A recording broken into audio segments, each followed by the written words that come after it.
गुरुर्ब्रह्मा गुरुर्विष्णु गुरुर्देवो महेश्वरः गुरुर्साक्षात् परं ब्रह्म तस्मै श्रीगुरवे नमः। ओम श्री गुरुभ्यो नमः। ओम श्री परमगुरुभ्यो नमः। ओम श्री परात्पर गुरुभ्यो नमः। उत्कल प्रदेश में कलिंग सागर श्री महोदधि के तट पर पुण्य नीलांचल क्षेत्र में श्री नील पर्वत के शिखर पर अपने भव्य प्रासाद में दारू ब्रह्म रूप में महाप्रभु श्री जगन्नाथ अपने ज्येष्ठ भ्राता श्री बलभद्र महाप्रभु तथा भगिनी सुभद्रा देवी के सहित नित्य निवास करते हैं। उन्हें बारंबार प्रणाम है। ओम नीलांचल निवासाय नित्याय परमात्मने बलभद्र सुभद्राभ्याम जगन्नाथाय ते नमः। स्वागत है आप सबका हमारे आज के एपिसोड श्री पुरुषोत्तम क्षेत्र महात्म्य में। पिछले एपिसोड में हमने जाना था कि कैसे गयासुर को मोक्ष देने के बाद भगवान नारायण का शंख पतित होता है और उससे यह क्षेत्र की उत्पत्ति होती है। हमारे भारत देश में 4 दिशाओं में 4 प्रमुख धाम माने गए हैं। श्री बद्रीनाथ धाम सतयुग का धाम है, जहाँ श्री भगवान ने नर नारायण के रूप में तपस्या की। श्री रामेश्वर धाम त्रेता युग से संबंधित है, जहाँ मर्यादा पुरुषोत्तम भगवान श्री रामचंद्र ने महादेव की उपासना की थी। श्री द्वारका धाम द्वापर युग का धाम है, जहाँ लीला पुरुषोत्तम भगवान श्री कृष्णचंद्र ने अपना राज्य बसाया था। इसी क्रम में श्री उत्कल प्रदेश कलयुग का धाम है, जहाँ माधुर्य पुरुषोत्तम पूर्ण परम ब्रह्म भगवान श्री जगन्नाथ विराजमान हैं। इस हेतु श्री पुरुषोत्तम क्षेत्र को कलयुग का सबसे जागृत धाम माना गया है। स्कंद पुराण में वर्णन आता है कि जो व्यक्ति कल्पवट से लेकर महोदधि के मध्य के क्षेत्र में अपना शरीर त्यागता है, उसे सायुज्य मुक्ति की प्राप्ति होती है। जो भगवान जगन्नाथ के मंदिर की ओर बढ़ता है, उसे हर पग में अश्वमेध यज्ञ का पुण्य प्राप्त होता है। इस क्षेत्र के 8 दिशाओं में 8 शंभु, 8 चंडी तथा 8 महावीर हैं। वे प्रलय काल में इस क्षेत्र का विनाश नहीं होने देते तथा प्रलयोपरांत भगवान नारायण यहीं अनंत शयन करते हैं। इस क्षेत्र के क्षेत्रपाल स्वयं लोकनाथ महादेव हैं। वह अधीश्वरी माँ भगवती विमला हैं। जो व्यक्ति इस क्षेत्र में स्थित यमेश्वर महादेव की उपासना करता है, उसे यम यातना से मुक्ति मिलती है।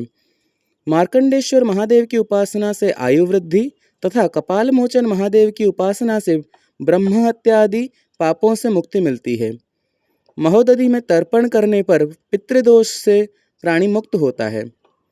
यहाँ के महाप्रसाद का महात्म्य बताते हुए स्कंद पुराण बताते हैं कि यदन्नम पाचयेत लक्ष्मीं भोक्ता स्वयं जनार्दन। उस महाप्रसाद का आदर पूर्वक सेवन करने पर जो पुण्य की प्राप्ति होती है, उसकी कोई गणना नहीं की जा सकती। इन महान पुरुषोत्तम क्षेत्र की महिमा गान करते हुए ब्रह्म पुराण कहते हैं, यथा सर्वेश्वरो विष्णुः सर्वलोकोत्तमोत्तमः तथा समस्त तीर्थानां वरिष्ठं पुरुषोत्तमम् आदित्यानां यथा विष्णुः श्रेष्ठत्वे समुदाहृतः तथा समस्त तीर्थानां वरिष्ठं पुरुषोत्तमम् अकारः सर्ववर्णानां गायत्री छन्दसां यथा तथा समस्त तीर्थानां वरिष्ठं पुरुषोत्तमम्। यही भगवान पुरुषोत्तम सकल अवतारों के मूलभूत आधार व स्रोत हैं। समस्त अवतार इन्हीं भगवान में से उत्पन्न होते हैं, इन्हीं से कलाएं प्राप्त करते हैं तथा अपने लीला की समाप्ति होने पर इन्हीं में विलीन हो जाते हैं। भगवान रामचंद्र भी अपने वनवास के समय इस क्षेत्र में आए थे तथा लोकनाथ महादेव की स्थापना किए थे। उसी प्रकार भगवान श्री कृष्ण भी महाभारत काल में इस क्षेत्र में अर्जुन जी के साथ आए थे और बिलेश्वर महादेव की स्थापना किए थे।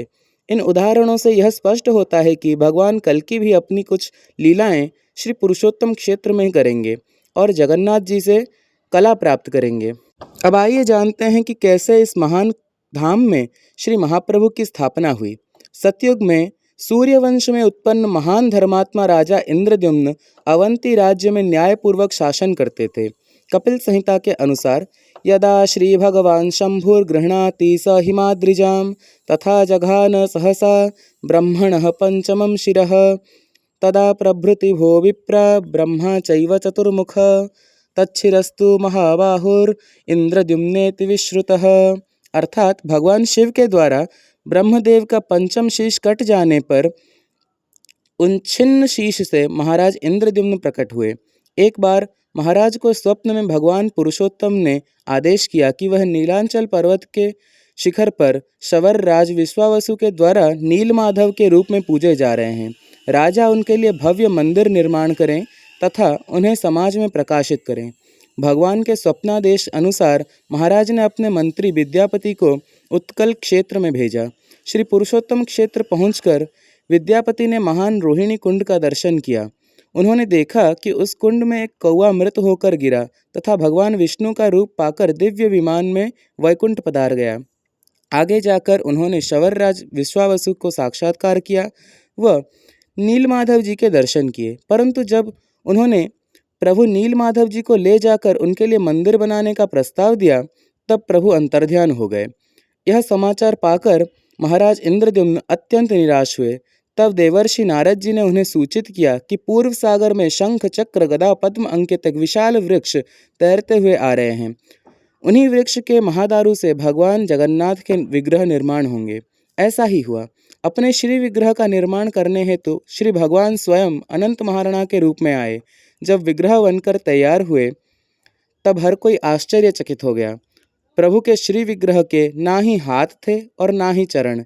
यह देखकर महाराज इंद्रद्युम्न अत्यंत ही दुखी हुए। तब नारद जी ने उन्हें इस विशेष रूप का तत्व का ज्ञान देते हुए उन्हें सांत्वना दिए। तथापि महाराज इंद्रद्युम्न के मन में महाप्रभु जगन्नाथ के पूर्ण रूप का एक बार दर्शन करने की लालसा रह गई। मालिका ग्रंथों में वर्णन आता है कि कलयुग के अंत में वही महाराज इंद्रद्युम्न पुनः जन्म लेंगे। अनंत महाराणा रूप में प्रभु पुनः प्रकट होंगे तथा जगन्नाथ जी के पूर्ण विग्रह का निर्माण करेंगे। प्रभु का पूर्ण विग्रह कब और कहाँ निर्मित होगा? महाराज इंद्रद्युम्न किस रूप में जन्म लेंगे? प्रभु अनंत कब प्रकट होंगे? भगवान कल्कि की कौन सी लीलाएं श्री क्षेत्र में होंगी और श्री मंदिर से कौन से संकेत मिलेंगे? कब भगवान कल्कि श्री जगन्नाथ महाप्रभु से कला प्राप्त करेंगे? जानने के लिए बने रहें श्री गुरु कृपा चैनल के साथ। जय जगन्नाथ, जय गुरुदेव।